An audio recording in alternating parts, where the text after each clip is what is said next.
Magandang umaga! Kumusta po? Narito po ulit ang update natin para sa lagay ng ating panahon. Ngayong umaga po ng September 22, 2025. Sa ngayon po ay nagbabanta na manalasa o maglandfall ang napakalakas na super bagyong Nando sa mga isla ng extreme northern Luzon. Sa ngayon ay nasa layo na po ng 241 km east ng Calayan o kaya naman ay 109 km northeast ng Santa Ana, Cagayan, at naabot na po niya ang intensity peak na 270 kilometers per hour.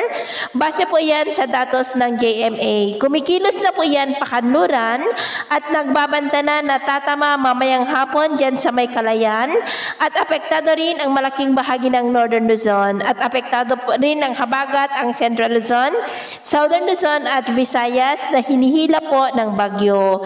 Bukas po ay asahan natin na makakalabas na yan sa Philippine Area of Responsibility, pero nagbabanta naman na lalapit at lalakas ang kasunod nito, nabanta naman sa Eastern Visayas, Southern Luzon at Central Luzon. Sa ngayon ay nasa layo po ng 1,480 km east ng Mindanao.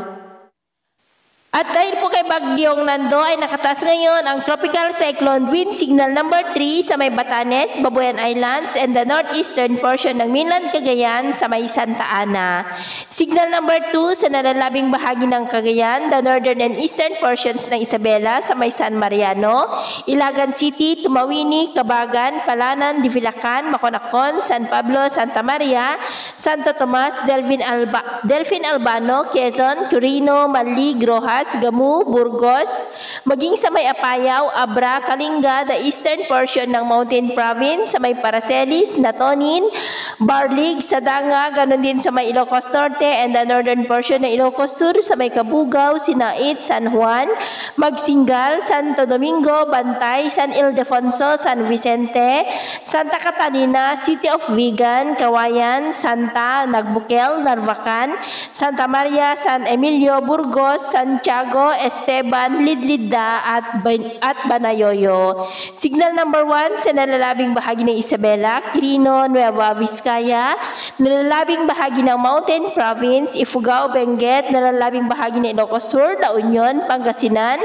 the northern and central portions ng Zambales, sa may Santa Cruz, Candelaria, Masinloc, Iba, Palawig, Cabagan, Batolan, maging sa may Nueva Ecija, Tarlac, the northern portion ng Pampanga, sa may Mabalacat City, Magalang, Arayat, Candaba, Angeles City, Porac, Mexico, Santa Ana, San Luis, City of Santiago, Bacolor, maging sa may northern portion ng Bulacan, sa may Doña Remedios Trinidad, San Ildefonso, San Miguel, San Rafael, maging sa northern portion ng Quezon, sa may General Nakar, kasama na po ang Polillo Island. Sa mga susunod na oras ay posible pa na itaas ang Tropical Cyclone Wind Signal number 4 hanggang sa Wind Signal number 5 sa mas lalo pa po na paglapit ng bagyo.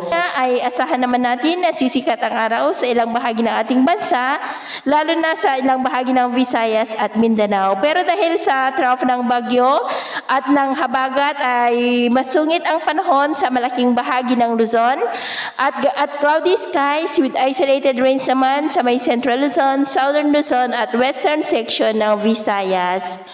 At mamayang hapon, mas maraming lugar ulit ang makakaranas ng mas maulap na kalangitan with isolated rains.